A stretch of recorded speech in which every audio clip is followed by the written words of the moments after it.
All right, good evening and welcome to the July 12th, 2021 edition of the Town of Garner Planning Commission. Happy to have you all here. Should be an enjoyable night. Brian, if I could do roll call, please. Certainly, and good evening, Mr. Chair and members of the commission. I will call the roll. Gina Avent. John Blasco. Here. Philip Jefferson. Here. Vang Mao. Here. And Michael Voiland. Here. That's 5 members present. All right, thank you very much. And just as a reminder, Dean and Vira were invited to attend the meeting. They chose not to because there wasn't much on the agenda, and our new members will hopefully be appointed in time for the August meeting. So hopefully that all goes smoothly. Since we have a light agenda, unless there's any objections, I was just going to skip the invocation tonight unless someone really wants to give one. With that, move on to election of officers. With the election of officers, do you guys kind of handle that, or is that, I guess we have to make a motion? You make your motions, your nomination motions, and your votes. Is there a specific order, chair versus vice chair? Usually you'll do the chair first, but technically it doesn't matter. Okay. Are there any motions on the floor to nominate anyone for an officer position? I make a nomination that you remain chair, since I don't think anyone else is interested by default. I would like to nominate you. Thank you. Is there a second? Second. All right, with that, let's do a vote. All right, Mr. Chair, the motion on the floor is to vote for Mr. John Blasco to remain chair of the Planning Commission. I will call the vote. Gina Avent. Aye. John Blasco. Aye. Philip Jefferson. Aye. Vang Mao. Aye. And Michael Voiland. Aye. That's unanimous. All right, well, thank you. With that, I would like to make a motion to nominate Mr. Jefferson as vice chair. I'll second that. All right, fantastic. All right. The motion on the floor is to nominate or to vote on Philip Jefferson to serve as vice chair. I will call the roll. Gina Avent. Aye. John Blasco. Aye. Philip Jefferson. Aye. Vang Mao. Aye. And Michael Voiland. Aye. That's unanimous. Well, thank you. Well, welcome aboard. Hopefully you'll enjoy the role and find it's not too much extra. With that, I have to recuse myself. No, not today. All right, moving on in the agenda, we have the review of the meeting minutes from our June 14 meeting. Before we ask for a motion, I will just note that I will abstain from the vote since I was not in attendance, nor did I view the meeting online, so I would not provide a valid opinion. So with that, is there a motion to approve, deny, or offer any edits to the monthly minutes? I will make a motion that we approve the minutes. All right, do we have a second? Second. All right, before we take a vote, were there any other comments, edits? Everything look good? All right, go ahead and do a vote. All right. The motion on the floor is to approve the minutes as presented. I will call the roll. Gina Avent. Aye. John Blasco. Abstaining. Philip Jefferson. Aye. Yes. Vang Mao. And Michael Voiland. That's 4 yes. All right, that It's sounds a good. majority. Thank you. All right, moving on. Old and new business, there are no cases in front of us tonight. So next up on the agenda, we have reports from the planning department. Gabby, if you're ready, we can start with your sidewalk improvement presentation, or if you'd rather delay, we can move to Jeff's director's report, either way. Yes, I'm, however, Thank you, Jeff prefers to proceed, but I'm ready now. If you yeah. guys want to. If you're ready, let's go for it. Yeah, let's hear about sidewalks. All right. Everybody's favorite topic. Yeah, so Jeff is handing out some supplemental information that will go along with this. But basically, just to give everybody a bit of background information,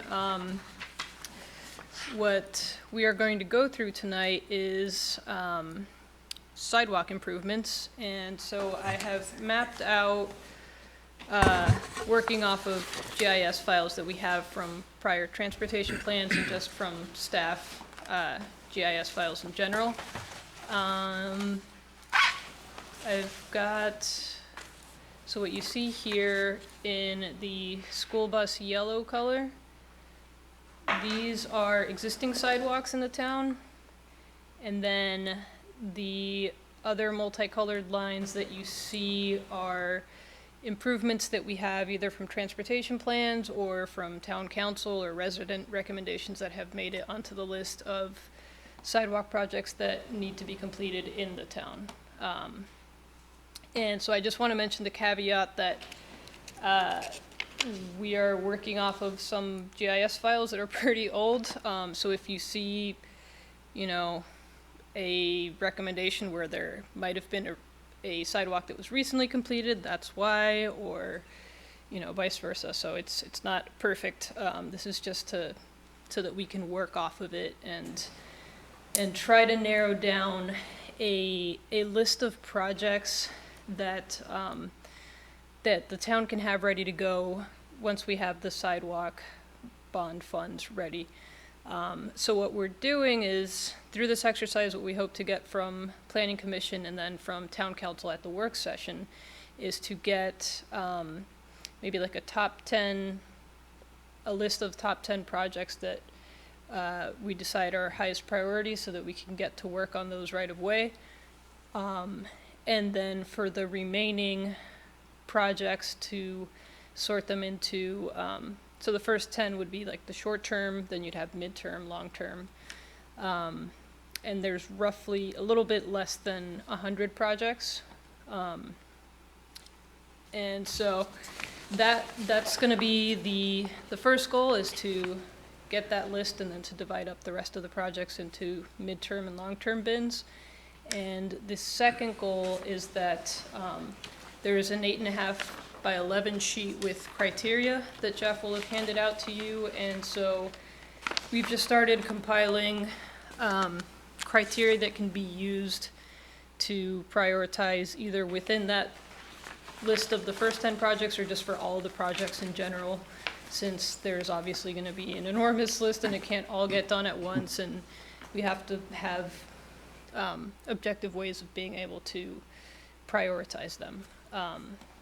So what I want to do tonight is just familiarize you all with the online version, and so we're working through some kinks to make sure that that you all are able to access this from home just by going online.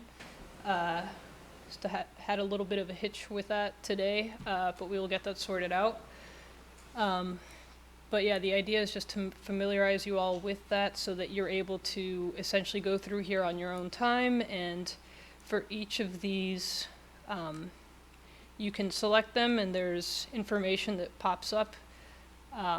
And so the information that we have compiled corresponds to this long list, this table. So there's an ID number, which you will see flagged here on the shapefiles.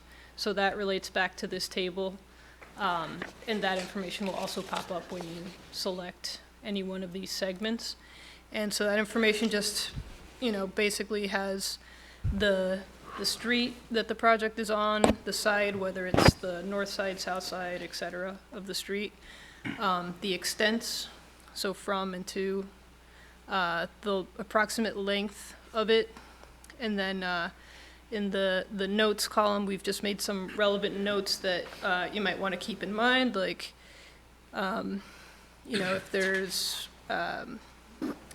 if it requires crossing environmental features, things like that, that need to be kept in mind when we're deciding how we're prioritizing these projects.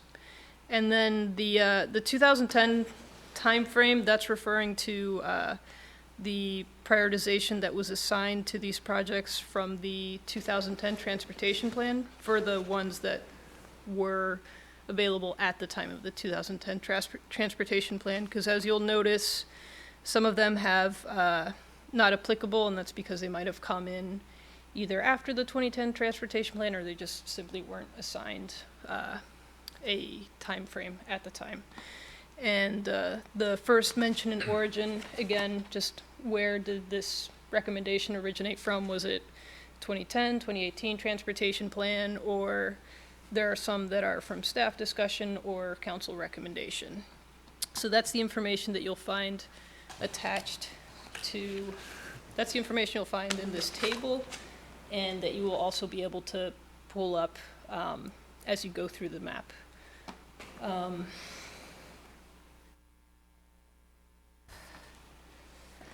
Oh, and so as you're navigating through here, I wanted to point out something else. So let me go back to content. So I don't know how familiar everybody is or isn't with using these kinds of applications online, so feel free to interrupt if you have any questions, or I can cover your questions after I'm done going through the whole spiel. Basically there's different layers that are available on this map, and so I've included some that aren't automatically turned on just because I don't want the map to be too overwhelming when you open it up, but I've included, for example, the Garner circulator shows the path for the local circulator that the town is planning, which is not it's not scheduled or funded yet, but just something else that you can keep in mind. You might want to, just for reference, to know where there's transit. Another one that I have up here is subdivisions, and in order for those to pop up, you need to zoom in more closely, because again, I just didn't want that to be too overwhelming. If you have too many layers on, it can get a little bit messy, but that could be available as well in case you want to reference it. And so this darker gray that you notice here just denotes the town limits. And I've got the parcel lines turned on, which also don't appear until you zoom in closer, and there are these light gray lines. And so as you zoom in closer, you'll also notice that the aerial view turns on. And so that's just so that, you know, you can see, it's a little bit less conceptual. You can see how what the surrounding area looks like, and in some instances it helped to call out existing sidewalk that was there that we might not have had mapped before. So if you catch anything like that, please feel free to make notes and let me know, and I can update the GIS files. That's kind of all of your feedback is going to help to improve all of this. I'm trying to think if there's anything else that I want to walk through with the layout before I open it up to questions for everybody.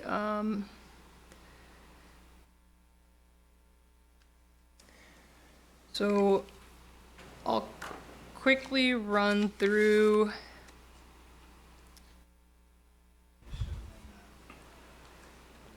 Land segment and showed how we symbolized it.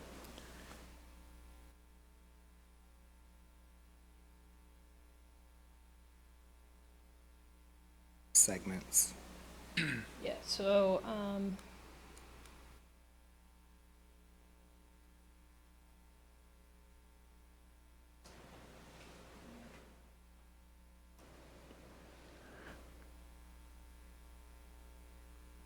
another thing, for example, this is along NC 50 or Benson Road corridor, and so there's a long stretch where there's recommendation for sidewalk on here.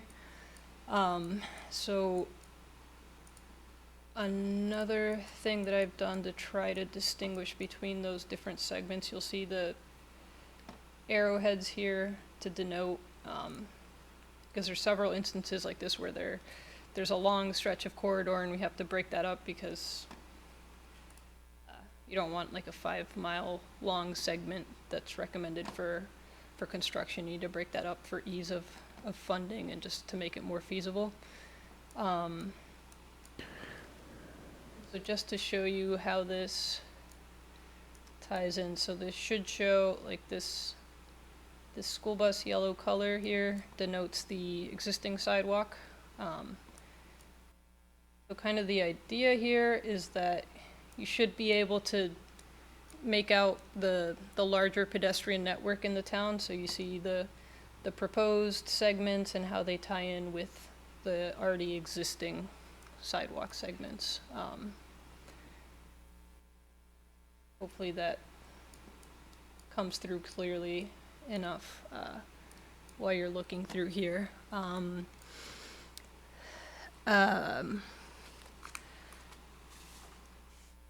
So the feedback that we will want from you all is just on this. I don't know if you all prefer to either make notes on hard copy or online, but I will share essentially a digital form, or share this table in digital format so that you all are able to make notes on there as well. And for ease of collecting that information, it would be easier to do electronically, but if you prefer to do that via hard copy, that's fine as well. And so I'll have an additional column at the end where you can either denote short-term, mid-term, or long-term. And just to give you a sense of what that means, short-term would be 1 to 5 years, mid-term would be 5 to 10, and then long-term would be 10 and on. And Well, I'll just caution you to use those timeframes that's not exact. very loosely. Yes. But if that helps you to kind of Just to make it less. think about it a little better, obviously we'll move down the list as funding allows, and that could be slower or faster than that time frame. But the key is just to kind of get, like you say, what's your top priority, what's your second, at the end. And I did count, Brian and I were counting, there's either 82 or 83 projects. So I think what we would do is we'd have you identify your top 20, and then your next 20, and then your bottom half. So we'll let you rank up to rank 20 in both of the tier 1 and tier 2.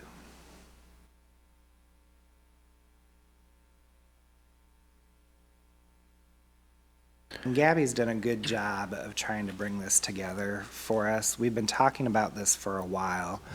And honestly, this is one of the reasons we're excited about being able to hire our GIS specialist this coming year. Because we have been woefully behind.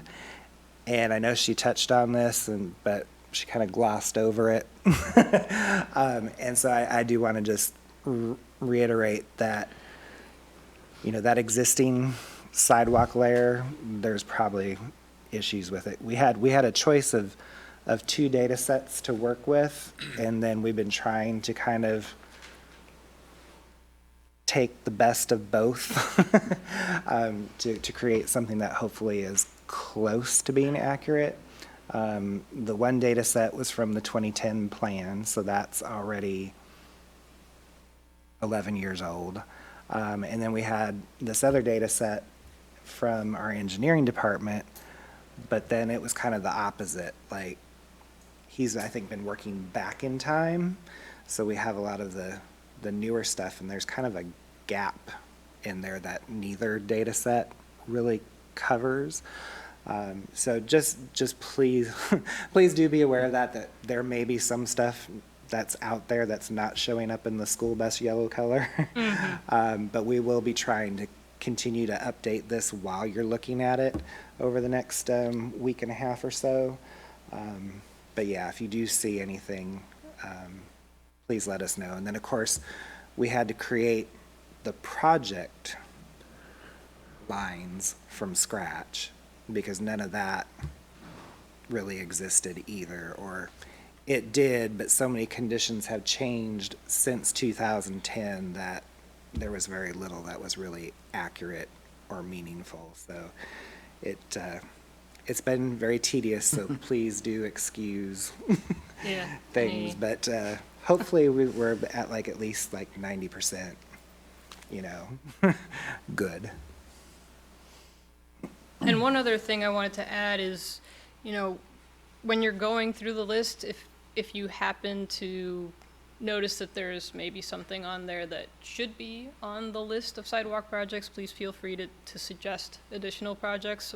Again, this is a living list that is constantly being updated and revised, so definitely welcome any additional feedback on that as well. So you can add as many rows to that Excel spreadsheet as you'd like. Yep. All of them. Or to the back of your paper copy. And also please rank that as well, whether you think that's tier 1, tier 2, etc. So that's the projects, and then for the criteria for prioritization. So on that list, that's just a few initial. Let's see, it's got 1, 2, 3, 4. So I've got 6 in there right now. Can obviously add more. We were talking about maybe having about 10-ish different criteria factors. But we're interested in getting feedback on that specific criteria or any suggestions for additional criteria that could help to rank these projects. And I'll just go through these in case there's any questions. So the first item I have on there is whether there's any safe routes to school priority. So that would be, for example, if the sidewalk is within a half-mile buffer of a school or within a no transport zone, which, in case anybody's not familiar with what that is, with Wake County Public Schools, they generally for students that live within a 1.5 mile buffer of the school, if they believe that it's reasonable enough that students can access the school without bus transport, they essentially don't provide bus services within 1.5 miles. So that's what that means, the no transport zone. So that would just be, extra incentive to have sidewalks in those zones. If you have school children walking to school, things of that nature. Just to give them the option. Yeah, exactly. And then the second row is to address safety concern, and this can cover a wide variety. So if there have been crash incidents at the location, if residents have voiced concerns or anything like that. And that actually kind of ties in closely to not the next row, but the one after it, of observed pedestrian route. So if there is a spot in town where you've noticed that there are plenty of pedestrians, there's just no sidewalk, and oftentimes you'll see a footpath. That could be another good indicator that there should be a sidewalk, or that area would benefit greatly from having a sidewalk. Does it improve access to transit? That's another big one, because obviously people accessing transit oftentimes will attempt to walk to bus stops. So we want to make sure that those are as accessible as possible. So I added whether it's likely to be completed by development or if it's slated for a DOT project, which is something that maybe staff can keep better track of, as we find out that there are projects being planned through DOT that might include sidewalk improvements. And whether it's likely to be completed by development, I mean, obviously if the area is already built up, there's probably not going to be new development coming in. So we can safely assume that it's not likely that a sidewalk would be completed by development.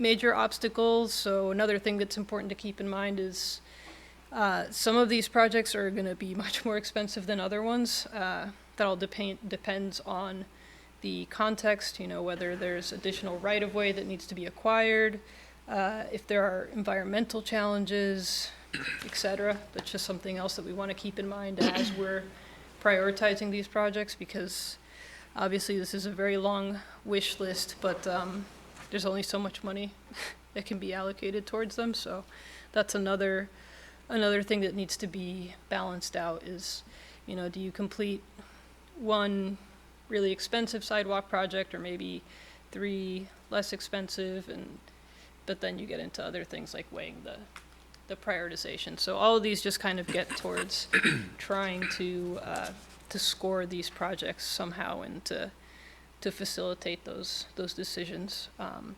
And so if there's any additional input on additional criteria that would help to score these projects, please feel free to provide suggestions. And also, I guess in relation to each other, if you could provide any feedback over which should be weighted more heavily, or if there's, one that should be weighted much more heavily compared to another one. Yeah, if you want to rank them 1 through 6, or if you want to say that you identify in your mind that there's 3 different levels of importance to these, and you want to assign each one to that level of importance, and that way we can say, okay, if you rated this one a 3, then we need to give it 3 times more weight than something that was just rated a 1. So however works best for you to do that, we should be able to take that ranking or level of importance that you assign to each of these criteria and any others that you suggest, and be able to go to council and say, staff has thought about these, you all have given some thought to this, here's what we see as the most important factors for how we then take the top 20 and the second 20 and prioritize within those groups. Are we setting up that ranking now, or is it something we'll do offline? This is all stuff that we'll ask you just to do over the next week and a half or so. We're going to give you over 2 weekends, in case you like to do weekends. In case you want a nice, a fun weekend Not project. that you have to, by any means. But what was the date? Yeah, so if possible, if we could get feedback by the 23rd at 5 p.m., or I guess the drop dead cutoff would be the 26th at 8 a.m., just so that we can make sure to compile and go through all of your feedback and kind of sift through that and get that ready for town council so that we can present on your all's input. That's feedback on all 83 sidewalks, or is that feedback on our criteria? All of it. So that's your grouping of the project. So we're asking you to pick out, again, we're not asking you to pick out and assign 1 through 20. Right. Just the 20 that you think should be in the first pot. Right, The so top just 20. breaking it down between tier 1, tier 2, tier 3. Yeah, you don't have to go through and be like, all right, this is number 75. So the top 20, basically by the 23rd. Is that what you're saying? Yeah. Then do we have another time frame to specify the next 20, or is that just then going to be going to council to make that decision? I mean, if we're able to get through all 83, wonderful. Yeah. But I don't, not really sure. But I just want to make sure if we're looking at kind of making sure that we have the level 1 and level 2 or short-term and mid-term amount selected to have council review, and then perhaps we are still reviewing in order of the last. Yeah, so we're going to be asking, I'm not exactly sure how they're going to handle this. Our idea is that we could have them do the same exercise. So if that's the case, then we can give you time to go back and revisit. So I think we would like to try to get at least a good, just first pass, as good as you can. It doesn't have to be, super thorough, but at least give it a whole first pass at top 20, second 20, and everything else. And then how much do you weight the factors? Because we do want to be able to go into council at their work session with some preliminary ideas. I think that will help them be able to kind of work through this as well. But I do anticipate that there's going to be a time where they're going to put some of their thoughts together, and we can then give you all a second pass potentially to go through it and see if you want to change things up, or you think about something a little differently than you did on the first pass and make some adjustments. And we'll put this all in an email because we do have to get you the web address once it's functional. It is functional, but it's asking you to set up a user account with the software provider, even though it is a website. And we'd like to not have to have you do that. So it should be working, but as I'm sure you know, the first time you try to implement something, there's a security setting somewhere or some kind of user permission that isn't quite turned on correctly or turned off, as the case may be. And so we're just trying to figure out where those glitches are that are preventing us from making it just available to the public. And when do you anticipate it being available to us? We hope to have that to you no later than tomorrow. Tomorrow, okay. Yeah. We've already tried some tweaks today that haven't completely worked. So we're narrowing it down. So yeah, hopefully there's 3 of us that are trying to tackle it and see if we can figure it out. So if there's a login, do you think that that's something that you all would set that up for us and then send us the login information for each of us to access that, or if it is requiring that? We could, like, I probably could potentially set you up within the town's Yeah, it gets online messy. website organization. I might be able to add you that way. Yeah, if we haven't figured out the public part, I'll be working on a backup of either we'll try to set something up or we'll just give you the directions for how to do it. Because you can always unsubscribe. I think you can limit the access through groups, because we did something like this for a project I worked on where we actually had story maps and we put it on a website and the public was able to view it, but then we had access on the back end, but we only had access to that specific project. We didn't have access to all the other projects from our company, so. Right. Yeah. But there was a cool feature where you could actually have people draw on the map, which was pretty cool. Not to overcomplicate, you already have it's a learning. Else. I don't know how it was set up, but it was pretty cool. Yeah. No, I mean, we've got a tremendous resource here at our disposal that we've just not had the human resources to be able to tap. It's not And- intuitive. No. Even for those of us that have labored to get our professional, the software changes constantly, and they're always rolling out new things, and it's a full-time job sometimes just to try to keep up with that. Right, so I have a couple of questions about the map to start with. One, does this map represent sidewalks that are part of projects that have been approved but are not implemented yet? Ones that, would have to do sidewalks because of whatever subdivisions, for example, or commercial developments where they had to do.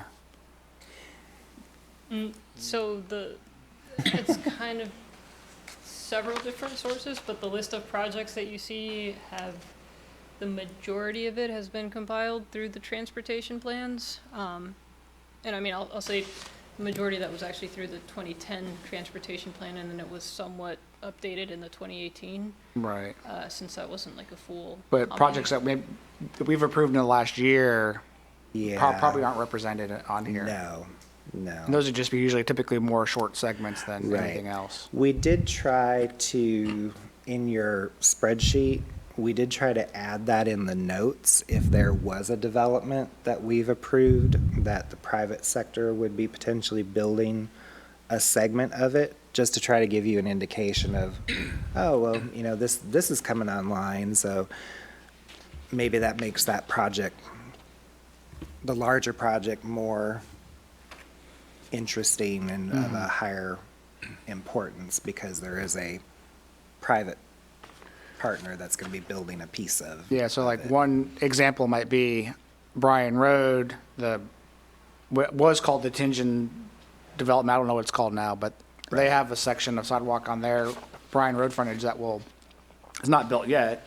will be built as they wrap up that project, but then it leaves just a small gap between there and Sutton Springs, which I think is an extremely valuable piece, but it may not be as valuable until that other piece is Right. built by the developer, but that corner piece will never, until that house sells. And I'm sure there's, hundreds of other, or maybe not hundreds, but several other similar scenarios where what was approved will get you a lot closer to being a good connection, but still missing a bit of a gap. And Yeah.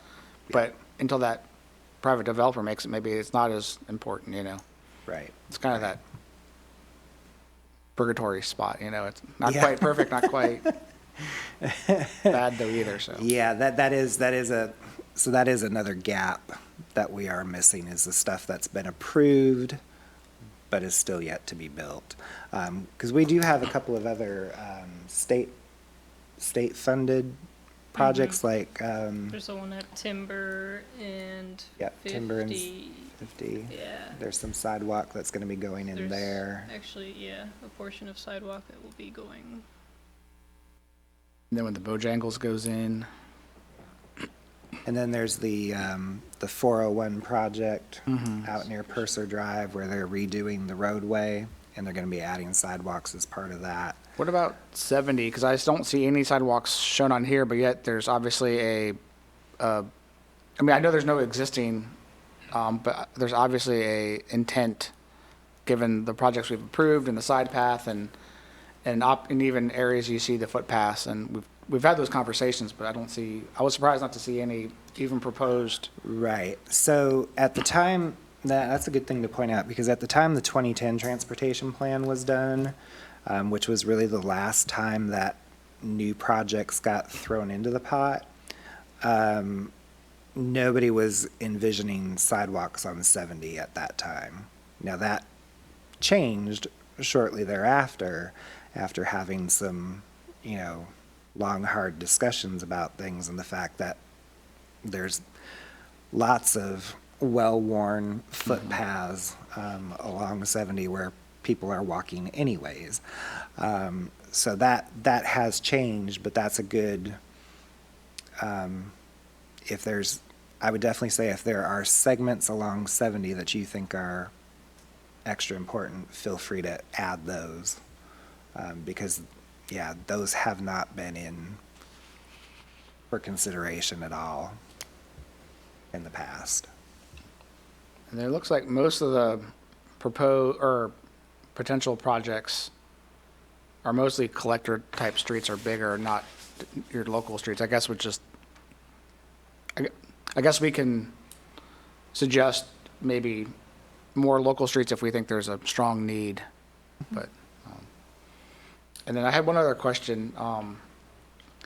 There was obviously a recent spate of sidewalk improvement projects. Was that round all completed as of now, or are there still some left to be put in that have been approved and I funded, or are they? believe that the ones that were funded from the last bond referendum have all been completed. So the New Rand Road was probably the last one, or one of the last? So, yeah. And so there were improvements over there on Avery. We've documented those, and there were a few others in other places that we did get those updated because those were on the list. And so Yeah. that was part of this exercise too, was to update the list and take projects off that were no longer needing to be prioritized. Yeah, let's make because sure we they've don't been- duplicate something Yeah. that's already been funded or on Right. the high priority already, so. I did have some, I don't know if now's a good time or not, I did have some other suggestions for criteria. I mean, if you want to throw them out for the good of Yeah. the group, that's. Yeah, I think similar to the school one, within, a mile or so of a park, I think, or a recreation activity. Whether it's a mile, half mile, that's debatable, each their own, but, back to what I was talking about earlier, does it complete or fill a gap? I think that's if you can fill a small gap that creates a much larger connection, I think that could be really important. And then does it connect a neighborhood to shopping or employment for that matter? Those could be Sure. pretty important criteria. Other types of destinations and. Yeah. Yeah. John is tuning in from home, and he did just text me that there is still a project on Vandora Springs. I'm not sure if we have that maybe on the map yet, but Okay. there's a sidewalk project from that bond package that Chris has let that recently, so Okay. it should be under construction soon. Oh, is it the one down here, do you know? Yeah, he said southwest, so somewhere. Yeah, that Oh, might- yeah, that's between, Yeah, because that's, I So, think it yeah, the might one be that goes, yeah, Timber to Tiffany Woods. Yep. Yeah. So that's probably, we need to Update that. update that. So we'll take that off the priority list. That's one less that you have to consider. That might get us down to 82 instead of 83. How are our bus stops planned in our sidewalk plan? Bus stops that exist, I'm assuming already are in our existing sidewalks, perhaps, but bus stops that there are some that don't have sidewalks, Right. right? That we need to provide sidewalks to get access to that transportation, to give access to transit. Is that part of that access to transit line item, or is that something that we should think about? Like, are there areas that we know there are no sidewalks for existing bus stops for transit, or for potential proposed bus stops that may need to be in place in the future for access? Does that make sense? Yeah, so I would say that line kind of gets at both, but you have a good point that there would be more urgency for, existing bus stops that do not have sidewalk access, because that's already there, it's already being utilized. I'd say that, yeah, it makes sense to prioritize that over a bus stop that maybe isn't active yet. is there a GIS layer that has current bus stops? So Go Raleigh does have, I they think if we do, contact Matthew, yeah. I think he can get this one. Just wonder if he That would could be You can Great. probably get us turn the that most on, and up-to-date maybe one. if there's a layer with your civic entities, schools, and other important things that maybe, whether it's just a dot or it's a little bit bigger circle, something that we can help see, we can turn those layers on and off and help see those different, Yeah, so Things. those do show up in the base mapping, probably not real prominently, but the schools will show up in the base layer. are they, But at the very least, I think we can try and get the. can you move to one of the schools? Just I'm curious how it shows up, if it's just a, The Timber Drive Elementary was right There's there where you Garner. were. There's the high school. It's not even if it's like a dot, maybe it starts off at the zoomed out, and as you zoom in, it goes away, but so you can kind of, as you see as a holistic look, you see where some of those, I could also add, yeah, a those shape should file be to avail- call out, have an icon to call out the school locations. I mean, Yeah. especially if we're considering that one of the criteria. It would Yeah, be all that good stuff to should be able to- pretty easily available, I think. Right. IMAPs and whatnot. That overlay would be really, really helpful, both of those bus stops and answer that. You know, John brought up a really good question about 70. I mean, that's, you know, there's people walking on the side of the road all the time, not safe. And we want to propose more development, but we haven't given them a safe way to get there. I see people walking off of the off-ramp onto Vandora Springs from 70 all the time, going to the shopping center. Not a really safe way for people to get to the shopping center, especially at that intersection. That's a really busy intersection in and of itself. So I definitely think that's something that we should have on an item of importance, so whether it's midterm or Right, and try, and like I say, we would encourage you to try to think about Those logical sections. segments. You know, where good starting and stopping points would be.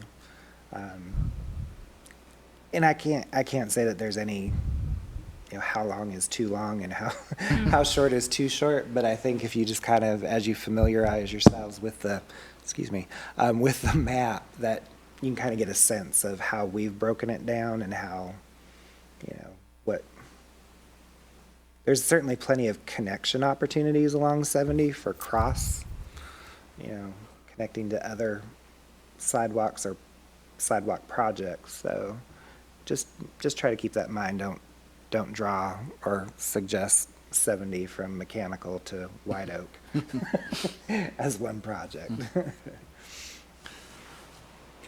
What about what is considered a financial obstacle as far as cost-wise for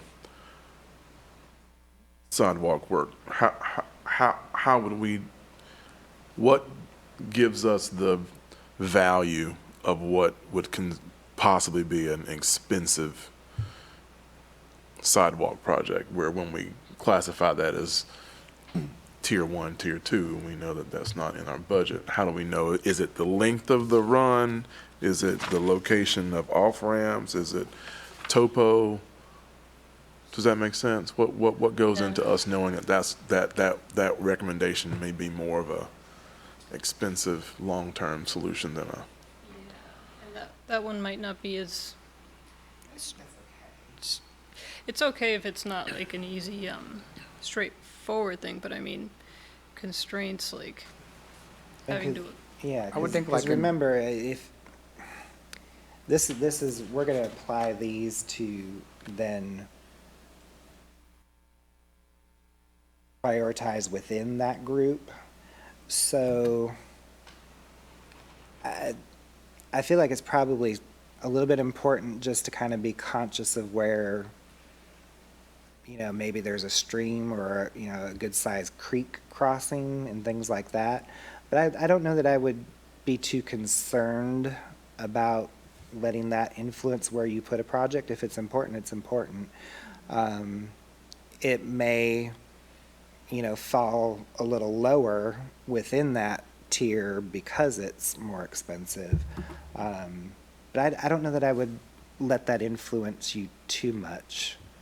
Okay. Yeah, and I would say 'Cause that that would then- environmental and cost will probably go together hand in hand. The more I'm sure. sensitive area, the more expensive it's going to be. You know, Right. stream crossing, wetland crossing, it's definitely not going to be cheap. Yeah, that for sure. So, you know, if this, it will, and the reason I ask that is because, I mean, that's listed, financial, right-of-way, constraint, environmental. Yeah. So when we're rating, whether this is top, you know, high level, lower level, that's going to help us. I mean, that also is part of that. Where do I put this? Is that considered more of a long-term? Is cost a long-term project, or is cost a midterm? Kind of like, where do you all see that? Does that make sense? Where do you all see those kind of obstacles in those sidewalk projects? Are those more long-term, midterm? or who knows, maybe they fit in all categories depending on where it is and what kind of. I mean, it'll probably factor into all of them to some extent, but like Jeff said, I would say don't stress it too much necessarily as you're going through and like separating it all into, or ranking them all into the different buckets. That's something that maybe, as we start refining those recommendations further down the line, staff will take a look at. I mean, definitely, if there's some glaringly, like having to cross a stream or something that's obvious, that you can factor that in, but don't worry about having to take a look and say, oh, is there right of way available or anything. Don't stress about that Okay. necessarily like, at I this think- stage. I think also too, think about, how you rank those criteria, correct? Because for me personally, not to anybody else, cost is going to be lower in my ranking of those criteria, where a safe route to school is going to be much higher because I don't care how much it costs, it should be a safe route to school. Someone else may say, I don't care what it is, as long as it's got to be affordable, economics first. So I think it depends on your values as to how you feel those criteria should be weighed against the route. Not so much weighing the criteria against the route as you select the routes. I think it's as a judgment option down the road from, when you do a matrix and. And another thing too is that, there's the pressing need right now is because council's getting ready to prepare for this next bond package. So there is a pot of money identified for a certain set of projects that are going to fit that funding mechanism. But then there's going to be other funding pots, quite honestly, for the expensive projects, there's going to be a different funding pot, and it's probably going to involve DOT funding or some kind of other level. So, to the degree that you have a super expensive project in your top tier, that's not necessarily a bad thing. We just may choose to prioritize that highly for a different funding pot than some of the other projects that are in your top tier. So, there's definitely more ways that we'll be breaking this down as we move forward. So, certainly, if you throw all the super expensive projects in the bottom pile, then if we do run across, or, when we run across an opportunity to fund one of those, then it's like, okay, well, which one do we pick? Because they were all at the bottom, so. That helps. That helps answer that. Yeah. Because when you say obstacle. In listing these criteria, can we assume that this is showing the department's lean, or are these just thrown up there? I mean, these were just to start to toss out, criteria to start working on. This isn't. I would say these are probably pretty standard from what you encounter with Campo work. Yeah, I mean, to draw, like, to get the ball rolling, I was referencing what other municipalities have done, or, for example, what Campo sometimes factors in for their lap projects and how they rank sidewalk projects. So I tried to also keep it consistent with that, because, for example, if we were to apply for lap funding, it would be good to keep that criteria in mind. Okay, so safe routes to school is typically a higher ranking criteria in most programs? Yeah, that Okay. gets. For things that involve other funding. Okay. Question about the second one, address safety concern. Another way to look at that is it creates a safety concern, or should that be covered on a major obstacle on way down on the page? Do you understand what I'm saying there?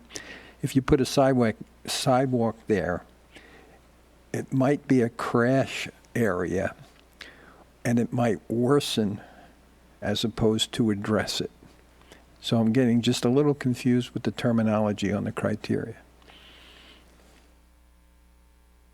Well, I guess when I put that down, what I had in mind is maybe where there have already been expressed concerns or incidents that have occurred. Like, I know people have often mentioned problematic spots along Timber where you maybe see people crossing often and there aren't crosswalks available. Right.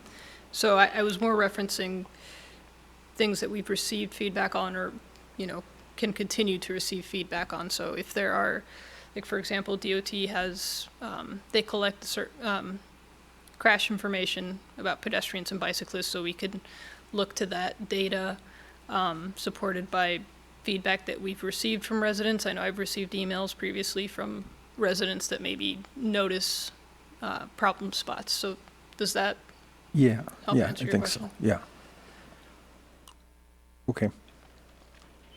I think in my thinking, along with what Mr. Voiland mentioned, the maps that you guys are showing us here, are there certain spots that there is a lot of crash incidents, or are there certain spots that there's a lot of resident indicating that they want sidewalk? Do you guys have that information available so that we can see it, or how do we know that is a need at those locations? Honestly, I think we're looking to see if you have anything to add Okay. to what we know, because what we know is not a lot. I would say the one area that I do know the most about is 401 and Purser Drive, because there's been at least 2 fatalities there in the last 5-6 years. So that's, that's on our radar. I don't know that there's been a whole lot of injuries and fatalities in other places. I'm sure there have been. Because I think DOT does have maps available where they say, let's look at all the deer accidents or incidents. They Right. show all those locations. Right. Let us see how many accidents are occurring at this location or that location. They do have those available. And so for us to adequately address safety concerns regarding crash or resident, if we don't have those, then we can't address those. That's what I'm saying. And again, I don't think we want you to have that, again, influence how you break them down so much yet at this point. So, I just kind of go back to make your first pass, go with your gut as to what you feel should be in the top tier, and then give us this initial feedback on what criteria you think are most important. And then we're going to come back and, revisit this all again to see how this actually works. But yeah, I get what you're saying, but again, I encourage you just to kind of take that step back and try not to get too enmeshed in bringing the two together Don't at this get in the point. weeds Try way to too keep- much. Yeah, try to keep, it probably will help you if you try to keep the 2 exercises Right, a right. little bit separate. But we want Yeah. you to see, obviously, we always want you to kind of see the big picture and where we're headed and how it's all fits together. But yeah, it's it's always tempting to, Right. Yeah, and I so- apologize. I probably should have specified that more at the beginning to don't stress too much about having to prioritize this list based on this criteria. I mean, you can certainly, if that triggers, if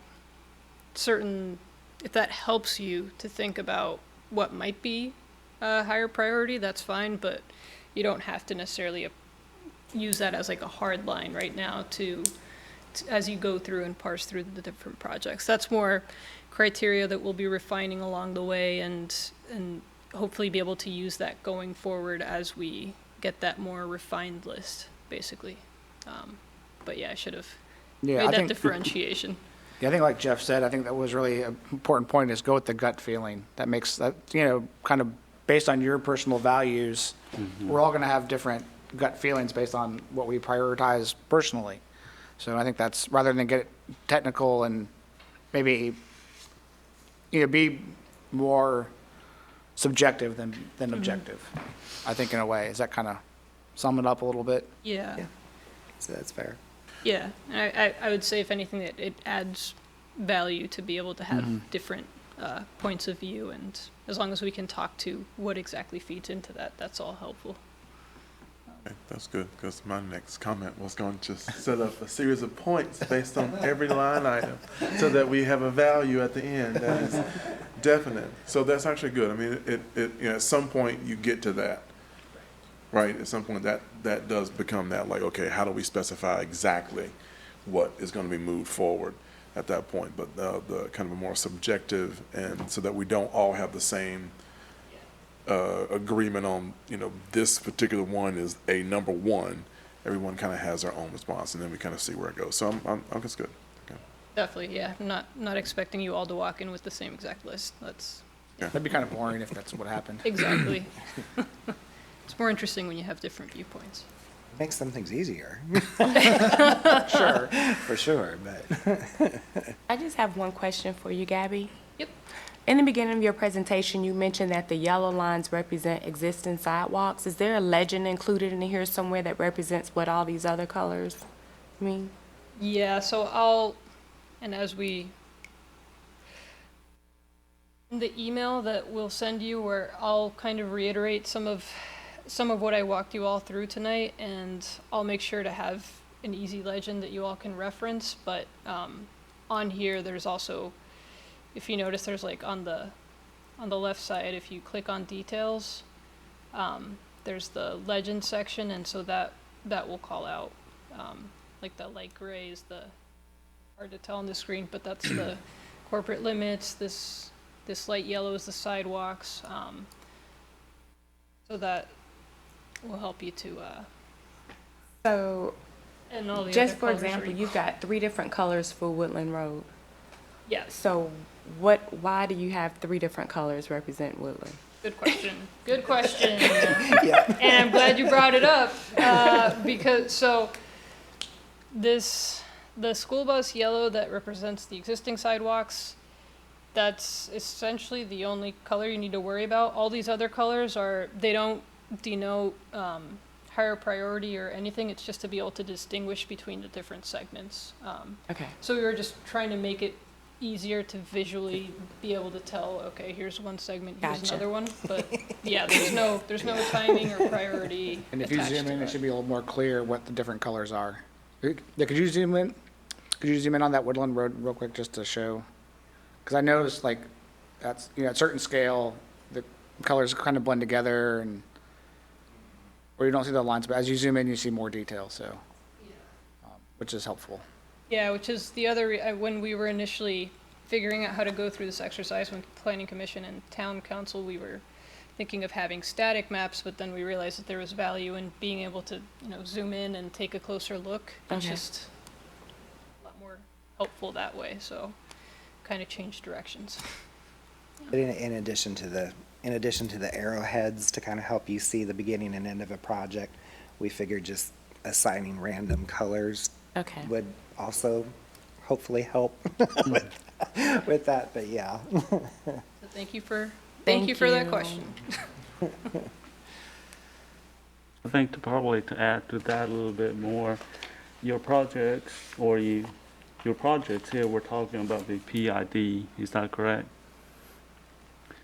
When you mention projects, you are talking about the PID as we see in our sheet, is that correct? Oh, are you talking about on the criteria where Uh-huh.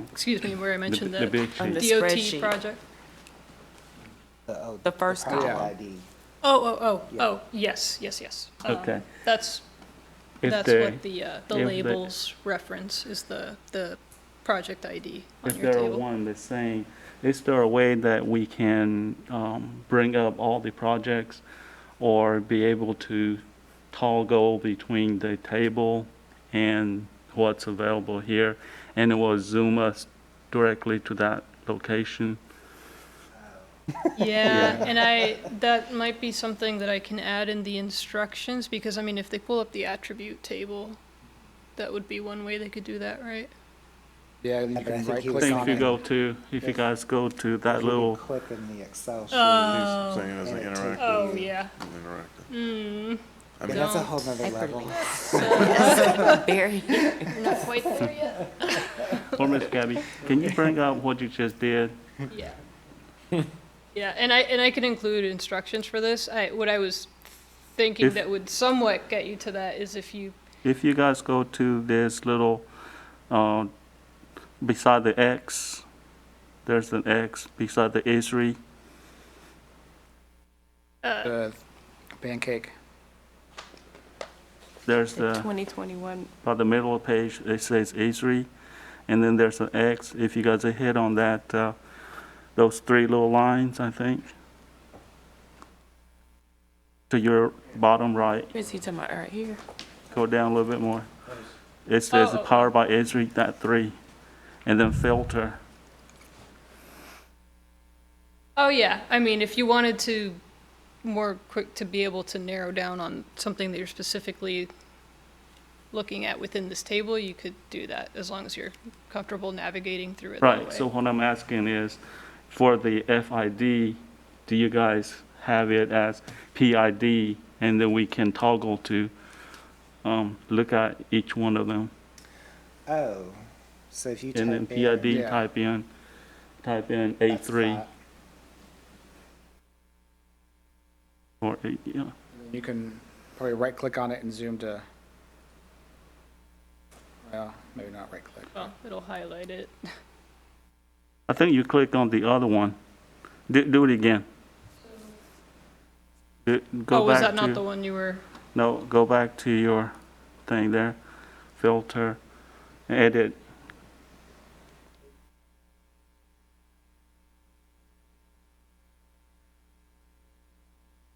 And then do A3 or A2.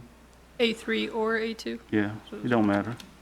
And then hit apply filter and zoom to, apply filter and zoom to, Oh. there. There you go. Yep. Okay. That way we can look at these real quickly like that without having to, There you go. Fish Yep. around for it Yeah. on the map. Yep. Yeah, there's always multiple ways to get. or, they are. Sometimes you have to hunt. So when you send out, I would actually like to do this electronically. When you send this out, is this Excel sheet going to be a live document, or will we have our? Is it something that we'll download and then send you back the Excel file as an attachment? It won't be, or will it be a live document that everyone adds content in and then you collect it from that document? Well, yeah, I mean, I was thinking we could have it live and share it through, through SharePoint. And then you could we could have columns for each individual to kind of rank. I'm trying to think of what the least messy way. Yeah, okay. Yeah, so I can just share the Excel file and then you all can mark that up and then I'll compile it. Okay. So just,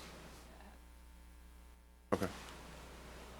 And you'll add the additional columns that you want us to give feedback in and ranking and that kind of stuff. We don't have to do that. yeah, I'll have a column and I'll just have it so it's a drop down and you can select either tier 1. Okay.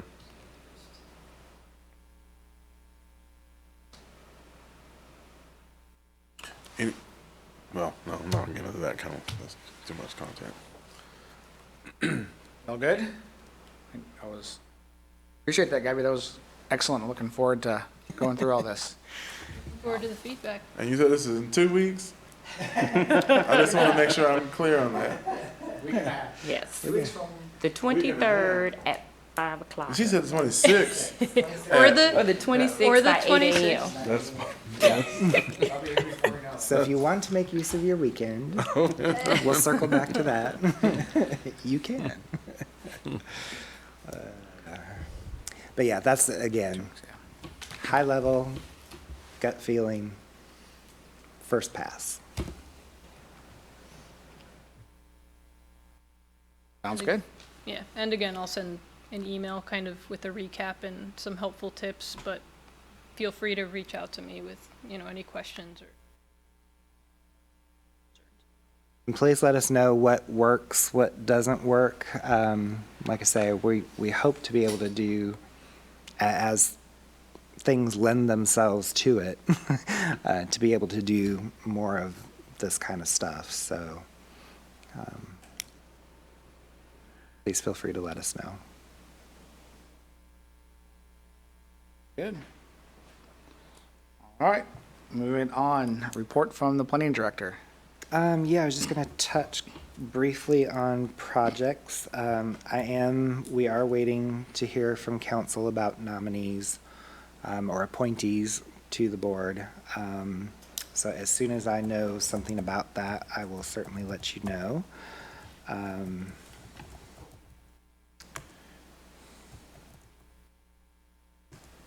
There we go. And let's see here. All right. At the last council meeting, I'm trying to pick out the projects that came through you all last time to give you updates on those. The rezoning at Aversboro Road, 1419 Aversboro Road, was approved. However, the town attorney is checking into a legal question about when the council would be allowed to make that effective. Because, and this is something that we'll need to clean up in our rules of procedure for y'all, that if you do find yourselves again in the situation where you cannot advance a motion because you're split, we do kind of need to put something in your rules of procedure about what that means. Because the way the state legislation is written now, if there is no statement, it becomes questionable about how quickly the council can then act on the case. So they did approve it subject to, but if there's a certain, because there is this rule about 60 days, and if that 60-day rule does apply, then they'll bring it back probably on their consent agenda just to approve it at that time. But it, we kind of encountered a very unusual situation, and there's just some quirks with trying to work that out. But so we do probably need to come up with a default statement as to what a split vote means, so that that automatically does get reported as the statement about the case. So that will, we will definitely be working on that. Auburn Station was also approved with considerable note, given that the issues of the access off of Auburn-Nightdale Road need to be thoroughly reviewed with NCDOT to make sure that that location is placed in as ideal a position as possible, and also hopefully in a position that does not preclude us coming up with a reasonable final outcome for that area, which I'll just share. In my mind, it's one of two things. There's probably either going to need to be a fully signalized intersection at some point, or if it can be solved with a roundabout, that maybe there's a roundabout that gets built there. So we will be having those discussions with DOT going forward. But otherwise, they were okay with the project, just knowing that, you know, again, these are DOT roads, and we don't always know the answer at this time. But they did note your all's considerable concerns about traffic and safety, and so that will be paramount going forward.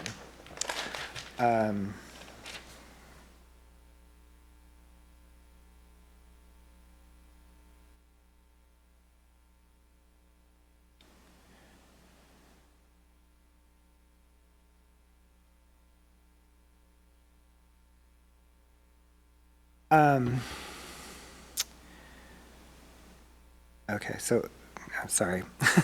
Rick was asking about, someone was asking to post the GIS link for the sidewalks map. Yeah, that should be generally available to the public if the public wants to browse it. So yeah, we should be able to do that. Just another thing to keep in mind. The telecommunications facilities text amendment, that was approved.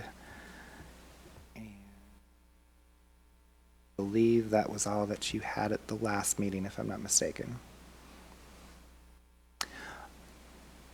Other than that, I don't really have a good UDO update for you quite yet, other than to say that there will be a joint work session that we are will be finalizing this week, at the end of this month. So that will be July 27th.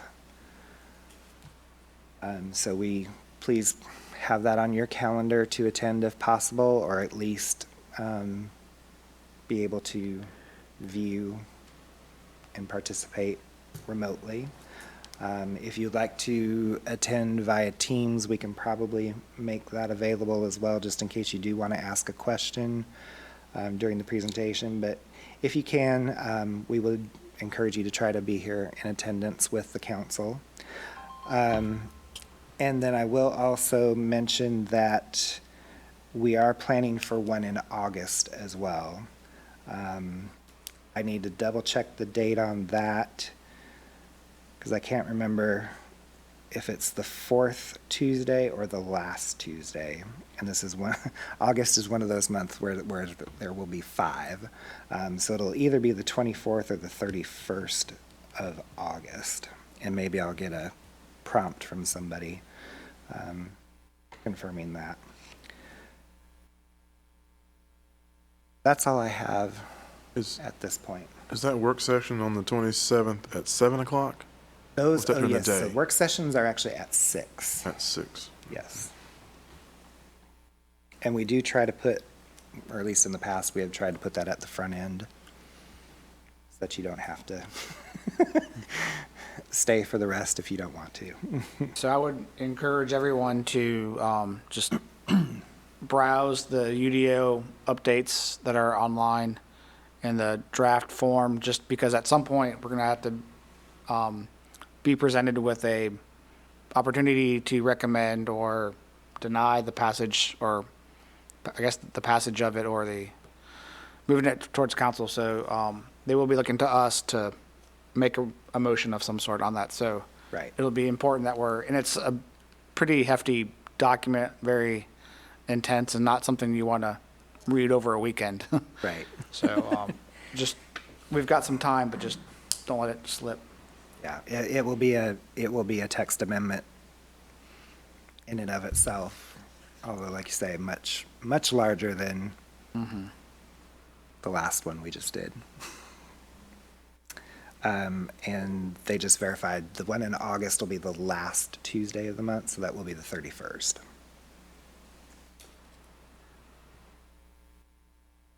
Thanks, Jeff. Any questions, comments from the commission to Jeff or anybody? I did have a question, Jeff, maybe, it's just a curiosity thing. I see a lot of projects breaking ground that we approved a month or 2 or 3 ago. But when I drive by every day and that is still nothing happening, is that the Oak something charter school on 50 next to the garden? Just curious if you've heard anything about that one. So they're still in review. They had received their first round of comments back in January or February, I believe, and then we did just get a resubmittal. I believe it was at the beginning of June. Still in review. Gotcha. Okay. No, I was just curious. I Yep. drive by it every day and that house is still there with the light on. Yeah, so they did come back. Part of the delay initially was as they decided that they're going to need to have to phase it. So they had to do a modification to their plans administratively to break it down into 2 phases. So that did take a little bit. And now we're just trying to get from our perspective, just get them wrapped up. As you know, it's workflows on both sides of Sure. the table, so.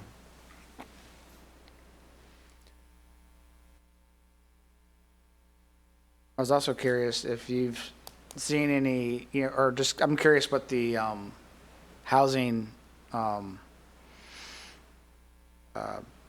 development looks like. We approved a lot of subdivisions. I was just curious if you're seeing any developers kind of pause, or if they're kind of going, get all their permits in as fast as they can, or if it's a mix. There's actually been a considerable, I would say a fairly considerable lag for some subdivisions in terms of from when they're approved to when they're breaking ground. Quite honestly, building permits are accelerating, but they've not accelerated at the same rate as what things were getting approved. So what I've been noticing is that, the overall growth is much steadier when it comes down to it, because honestly, there's some projects that are finishing up before others are even getting started. I can think of several that still have yet to break ground. And then there's others that have broken ground recently, and they're selling as fast as they can build them. And so it's not going to take them long to be done and gone. And then there's others that still have yet to come out of the ground. So it's been an interesting dynamic at play. But each project, again, Garner has had some significant obstacles to overcome, particularly in the area of utility provisions. And some of those projects were dependent on others completing some infrastructure that they then had to tie into. So, yeah. Yeah, I was just noticing that what used to be called Aurora subdivision at Ackerman, they're building houses as fast as they can. They're getting close to being halfway full. Yeah. Where the one across the street from Bryan Elementary, infrastructure's been in, and they're kind of slowly, putting a house up there, and then it feels like the one over there on which was Country Walk and now whatever it is seems to be moving at a snail's pace that was approved years ago. So it was just interesting to me that seeing these different paces and understanding what the current construction market is doing. I was just curious how things were playing out. Yeah, like I say, each project I could probably tell you something unique about why it either went quickly or has been taking more time. Whether it's, getting certain approvals from other agencies that, somebody needed an environmental permit that another one didn't need. Someone needed more approvals from DOT than another. And then again, some had to put in a pump station and get that all working before another project could tie into it. So, yeah. The other thing that, kind of gives me pause a little bit is we, approve some of these developments, they meet all the requirements, but then they do all their infrastructure, and for whatever reason, market forces or whatever, they pause or they stop, and it gives me some pause, because you don't want to see these lots clear cut, put a bunch of roads in, and then nothing ever happens. Yeah. I don't know if there's any way to mitigate that or protect against that, but it's just something that I've been thinking about lately. But right now, I think we did some calculations, or at least I did some calculations the other day. And right now, growth honestly is just about 3%. I mean, it's starting to tick up, but it's still, 3% is what we use as a kind of everyday default. And I kind of expected that maybe by now it would have been faster. Yeah, for sure. I've got a question related to the VA clinic, Yes. Rand and Benson. I presume we'll ultimately have to approve that?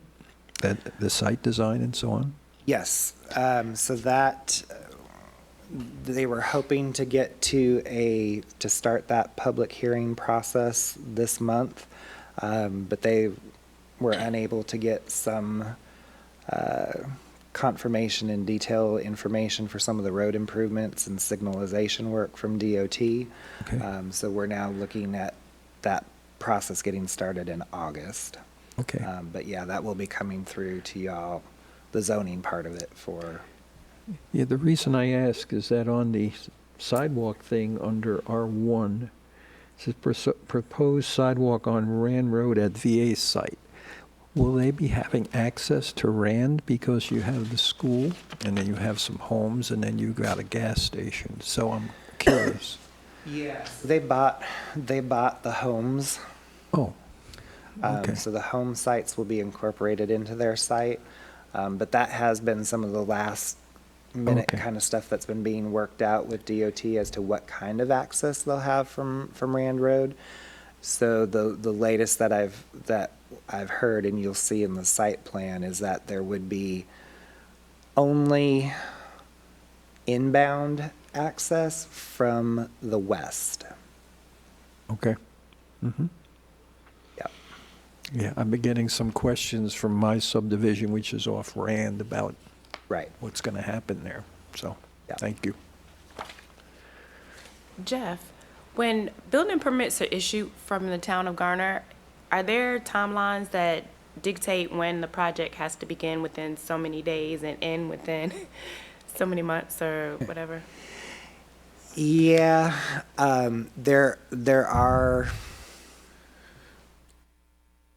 time periods for which approvals are valid, and typically different approvals have different timeframes that go with them. Most have a 2-year lifespan. I'm not so sure about on the building permit side if it's still 2 years or theirs might be actually a little less. Typically 6 months. Yeah. Yeah, that's right. When I was in Nightdale, that's right, it was 6 months. All that being said, right now we're still in a period where the state has basically put all of those timelines on indefinite hiatus because of COVID and various things. So at this point in time, the shot clock is not ticking on any Okay. approval I or was asking permit. Because of the projects that you Yeah, Yeah. so yeah, understood. Thank you. you're Yeah, welcome. there's a project I'm working on in the city of Raleigh that went on hold for quite a while. Their site permit, City of Raleigh doesn't, they have a 2-stage. They have this administrative site review, then the site plan review. The administrative review expired almost a year ago, but because of the legislature, it's still valid until sometime in this fall because of the sunset date on it. So they were able to extend, which is, in my case, beneficial, but just as an example. But yeah, but there are certain, I think it's a certain time frame, but they'll extend it. I don't know if it's based on when it was originally set to expire and so many days after that, or if it's just or if it's just a single date, but I think it's based on how many days after it was set to expire, is what it sounds like. But then as long as you're actively in review for subsequent permits, there's no clock ticking either. All that to say, it takes a long time for a project to lose its approval status. Anything else for the department? All right, unless there's any objections, we will adjourn this meeting. Adjourn. Hey, John, one of the engineers